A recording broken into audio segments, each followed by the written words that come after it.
Instead of planning out a series or finding something random on Steam to review, I put out a vote and let you, the viewers, decide which game I review next. And I don't think the word unanimous does it justice. Deathloop is kind of a weird game to describe. I played it to completion on release and have good memories of it. Its most basic description would be that it's an FPS with stealth elements set on an island that repeats the same day over and over again. But that doesn't really do it justice. The most complicated and maybe the most accurate way to describe Deathloop is that it's an FPS reliant on map exploration during different times of day to unravel a story of visionaries who are in control of an island looping at the same day where the game takes place, all while being hunted by a character who may or may not be controlled by another player, where death restarts the day, makes you lose your gear, and potentially causes lost progress. Oh fuck, oh fuck, oh fuck, oh fuck! No!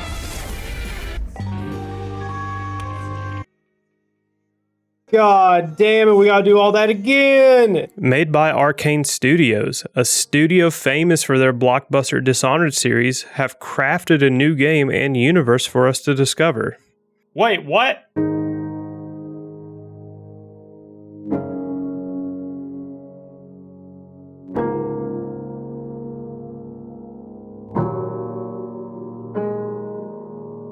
Blackreef is an island set off the coast of what's called the Motherland, which was once known as Tivia. You know, where all the wine comes from in the Dishonored series.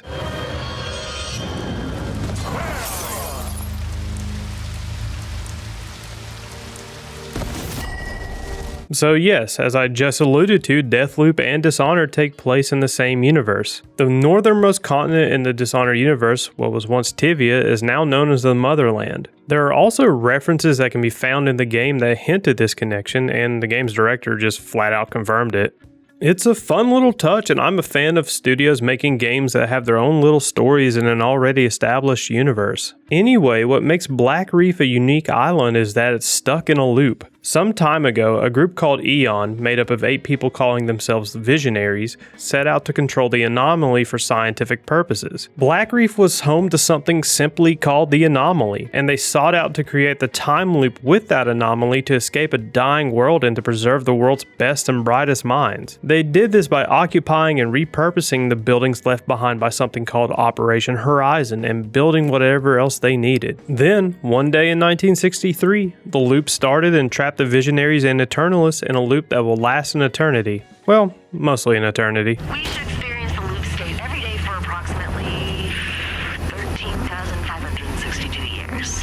Shit, it's too bad I'm gonna end the program after 50. The inhabitants would go on to loop the same day over and over and over again, repeating the same day until the end of time. After years of waking up on a beach, Colt, our protagonist, realizes that he's trapped in a loop and decides he needs to break it and free everyone. The only way to do this is to kill all 8 Visionaries, including himself, in a single loop. And the only 2 people who know that they are in the loop are Colt and Juliana. You play as Colt Vaughn, who has just awoken on a beach, hungover, and is hallucinating. The first things he sees are writings from an unknown person telling him what to do. This serves as your tutorial, teaching you how to shoot and use basic movement mechanics. Eventually, you find a hacking tool called the Hack-a-Majig. It allows you to hack doors, security cameras, and a few other things that help you navigate the island.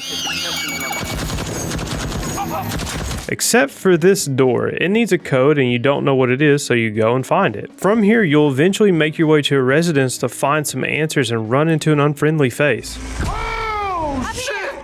What?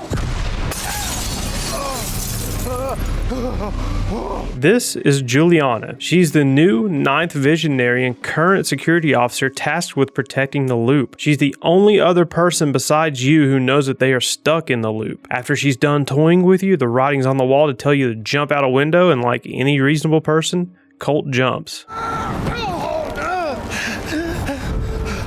You gotta be shitting me! Are you? Listen, me? You wrote it on Blackreef.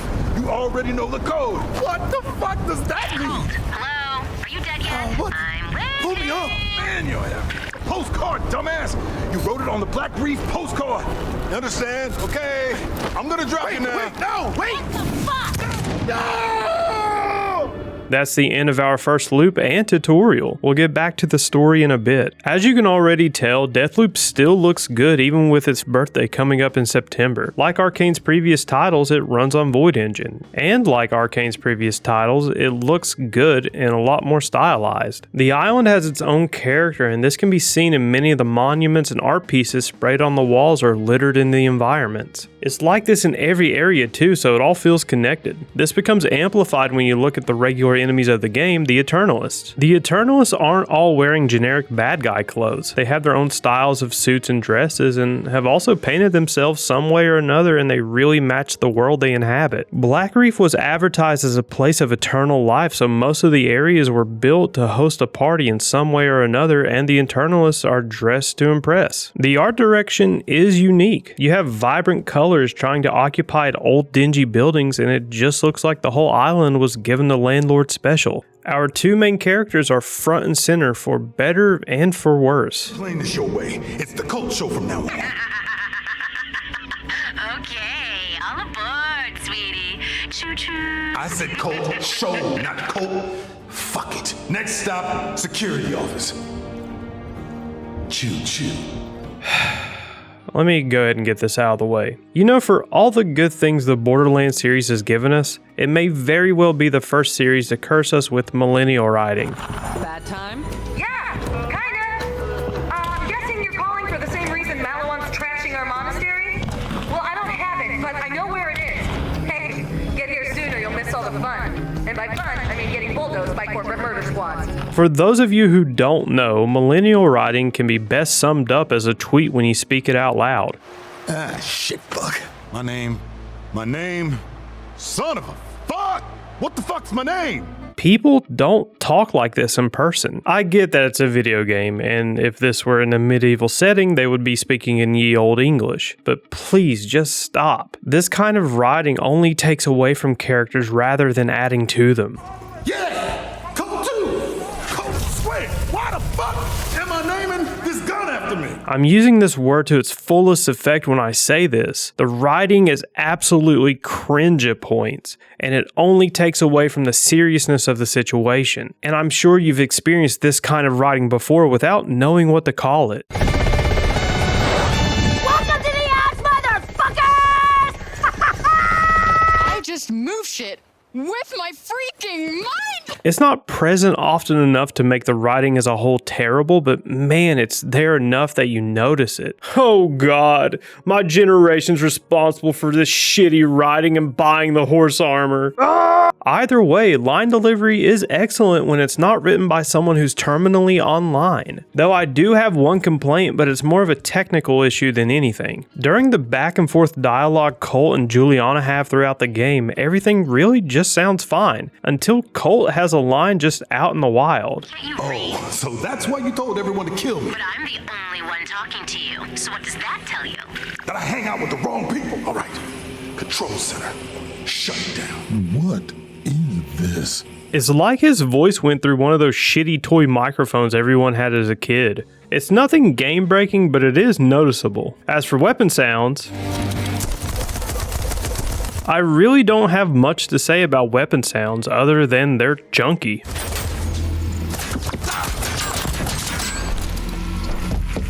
And with the ricochet sound effects, it most definitely adds to the experience. I wish I had more to say about the gun sounds, but I mean, what else can you really say? The music is hard to describe. It goes in between this rock and roll like vibe to full on synth work at times. I'll let you hear it for yourself.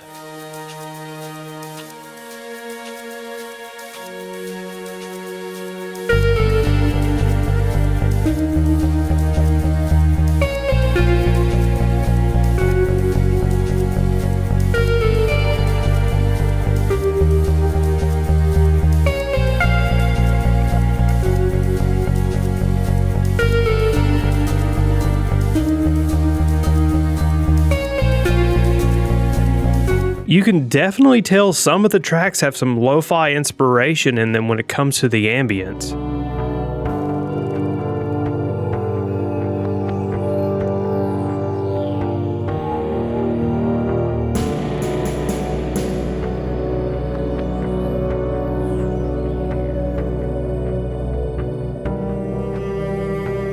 Then when you get caught, the music adjusts, but it keeps the overall vibe.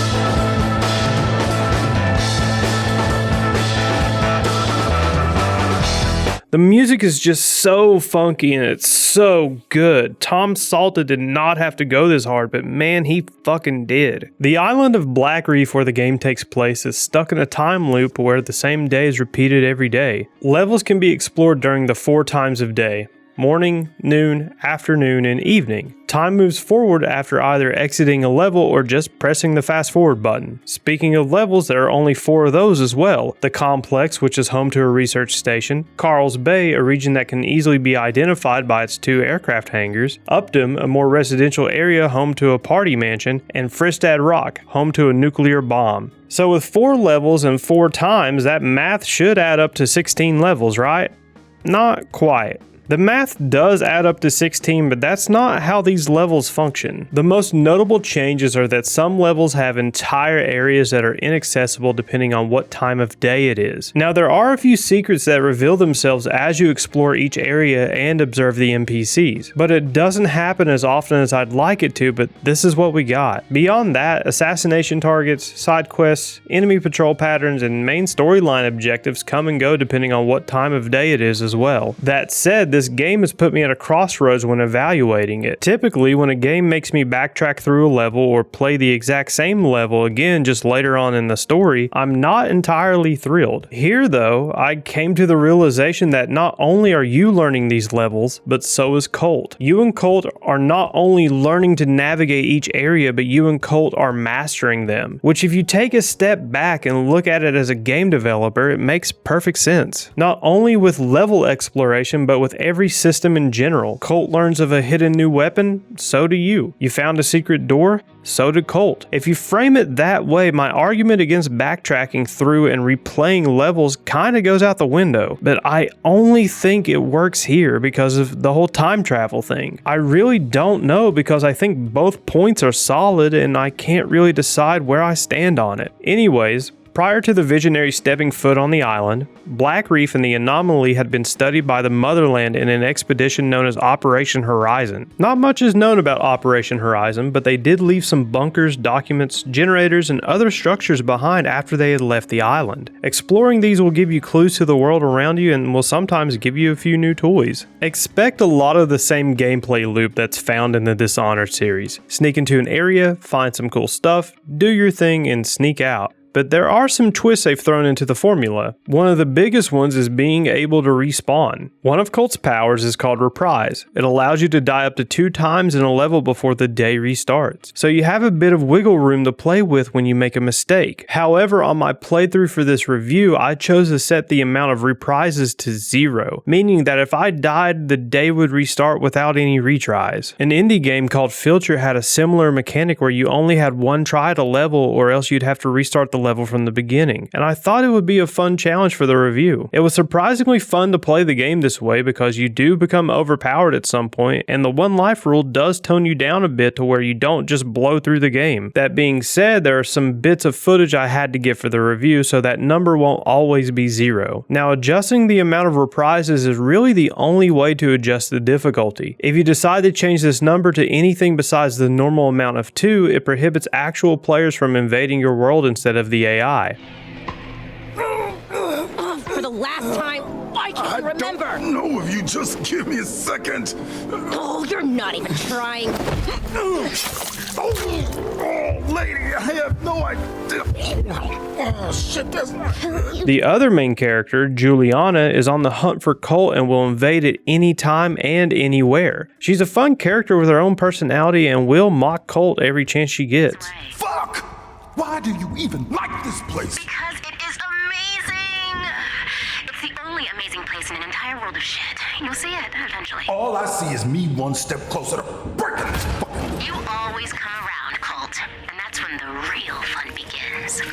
She has her own arsenal of weapons, and if you get lucky enough to kill her, you can take those weapons for yourself because sometimes they'll be better than what you already have. She also has access to all the same powers you do, with her own that allows her to disguise herself as an Eternalist, but she doesn't have access to reprise, so once you kill her in the level, you can breathe easy. She can also drop entirely new powers you don't have yet, or even upgrades for those powers. I won't be going through every single one of them like I typically do, mainly because I think you should discover some of the combos on your own. Some of them are straight copies from Dishonored, and you'll realize that as soon as you use them for the first time. One thing I didn't like at first was how you could only have 2 powers at a time. I was so used to Dishonored's approach of letting the player have access to everything all the time, and it kinda spoiled me. But once I realized Deathloop challenges the player by limiting their arsenal so they don't have an answer to every situation, it transformed from a complaint into a compliment rather quickly. The way you get powers is by killing the visionaries who carry those specific powers, and getting the upgrades for them require you to kill the exact same visionary over and over and over again. Powers aren't the only thing that can get upgrades. Colt can equip his weapons with trinkets, which are passive buffs that can range anywhere from better hipfire accuracy, having a higher magazine capacity, reduced recoil, stuff like that. Colt can also equip himself with trinkets that increases health regeneration, make him quieter and faster when moving around, and hell, he can even get a double jump.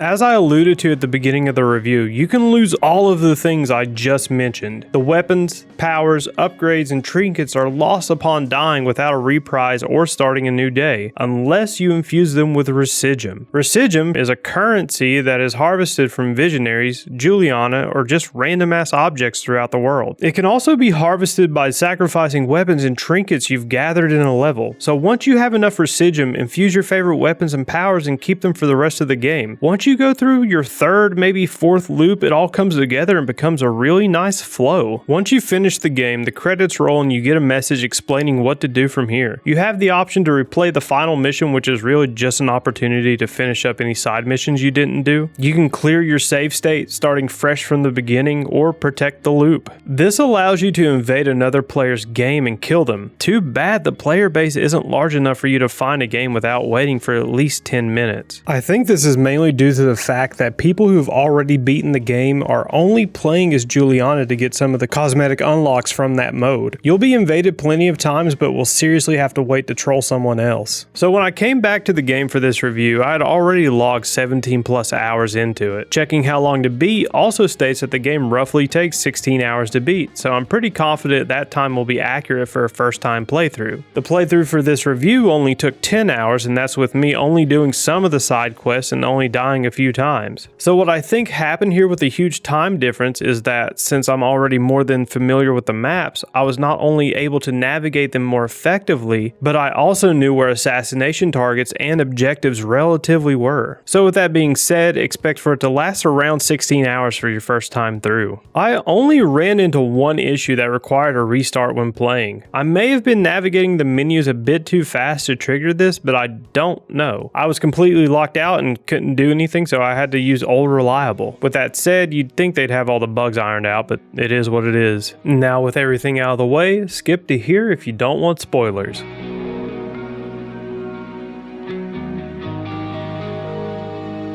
Now that we're on our 2nd loop, Colt's starting to remember prior loops as opposed to forgetting them like he was before. Colt is just awoken on a beach, hungover, and hallucinating, but this time with the knowledge needed to find the code to open a door. I could go play by play here explaining what I did sequentially as the game progressed, but instead I'm going to focus on one visionary at a time. After you complete your 2nd loop, you should have the whereabouts of all the visionaries, but there's a problem. They're all in different locations, even at the same time of day sometimes. In the morning, Harriet Morse is in Carl's Bay while Frank Spicer is in Fristad Rock. At noon, Charlie Montague is in Upton while Fia Zaborowska is in her bunker at Fristad Rock. In the afternoon, Wengie Evans is at the complex. In the evening, Igor Sterling is also at the complex while Alexis Dorsey is having a party in Upton. Juliana is nowhere to be found and we'll have to find out how to get to her too. So not only do you have to figure out how to kill kill all of the visionaries, but also how to do it all in one day. For simplicity's sake, I'm doing these targets one by one, but know that depending on how you progress through the game, you may be doing multiple quest objectives in one area at one time. Our first target, Harriet, is a wellness author and HR manager. If anyone on the island deserves to die, it's her. She's kind of the tutorial visionary, so her assassination is pretty simple. You go to Carl's Bay, sneak in, and kill her. This is the only freebie you're given. The question is now, how do we kill Blackreef's musician, Frank, who spends his mornings in Fristad Rock? Well, if we break into his home in Fristad, we find a note saying that in the evening he'll be hosting a fireworks show. Colt comes up with a plan to sabotage the fireworks, that way he doesn't have to be in Fristad later in the day to kill Frank. We go there and it's locked. No worries, we'll just go to Upton where the fireworks are being made and get the code and go from there. Something cooking in that building over there. Smells well done.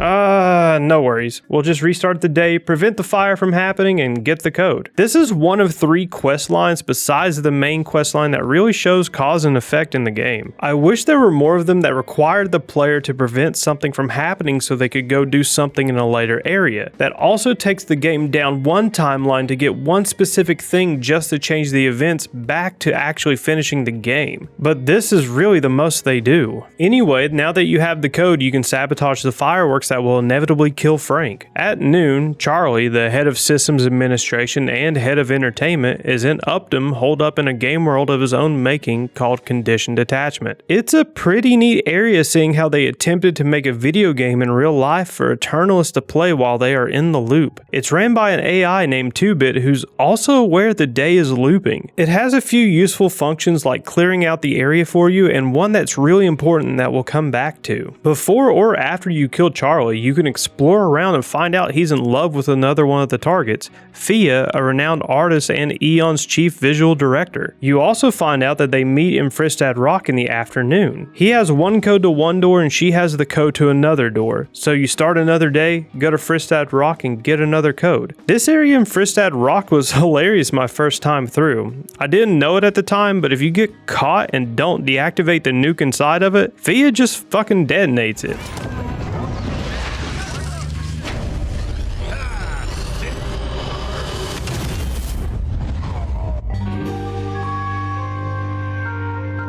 Forcing you to restart the whole day regardless of how many reprises you have left. Now that you know where the lovebirds will be and most importantly when, you can plan for them in the afternoon. Igor, the founder of the Eon program, is at the complex during the evening. At noon, one of his devices picked up a signal that he chose to investigate rather than attend Alexis's party. So Colt figures out that if the device is tampered with, it will never detect the signal and Igor will be at the party that Alexis is hosting. So he has his plans for Igor, now for Wenji. Wenji, Eon's head scientist, is at the complex in the afternoon and refuses to leave as her research is more important than some party Alexis is throwing. Wenji has beef with Alexis because he knows something she doesn't and Colt uses that as leverage. I don't know how it came into existence, but there's a statue of Alexis that will not shut the fuck up that you have to go and find.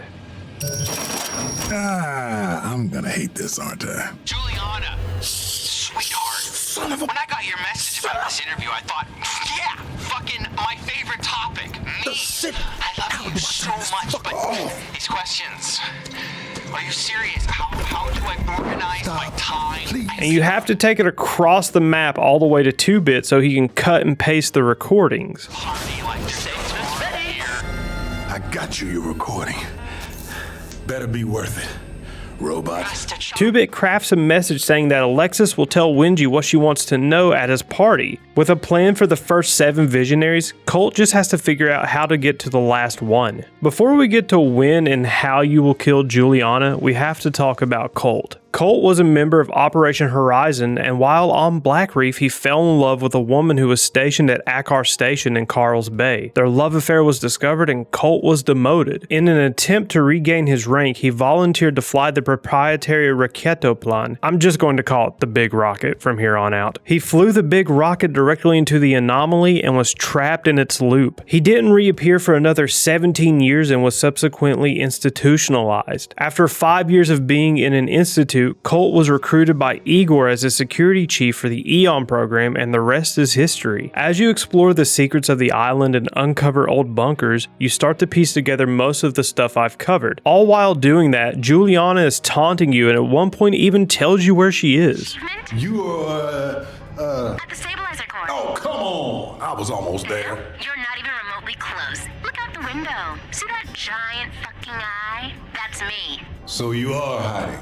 In plain sight. The problem, Captain Vaughn, is that I see everything. I see moves you haven't even thought of yet. At some point, Colt discovers that the big rocket has been kept under lock and key on the island and now has a way to reach Juliana. He keeps exploring more bunkers and finds documents and voice memos that give him the passcode into the rocket. One document also reveals something that you are not expecting. The woman that Colt had fallen in love with was named Lila Blake, the mother of Juliana. The person who's been hounding Colt over the radio and killing him for fun is his daughter, and he's about as shocked as all of us. Blake. Lila Blake. Juliana Blake. No! Come on, no! Fuck! So, I found something. Are you by any chance? Yes, I am your daughter.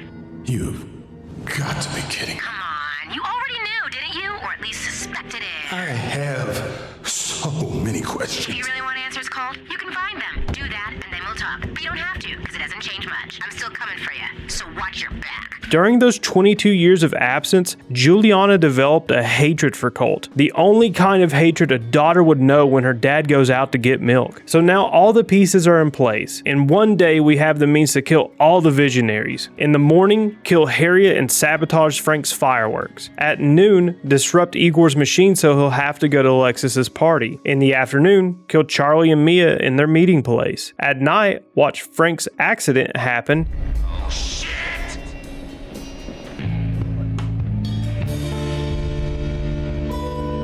Kill Wenji, Igor, and Alexis. Fly the big rocket into Juliana's hiding spot and kill her. Are these antiques even gonna fire? If you pull the trigger, And if I don't? amazing things. Other worlds, other times. Where we kill each other? Sounds like fun. On 3. 1. I've come too far. After killing Juliana, Colt jumps into the abyss and breaks the loop.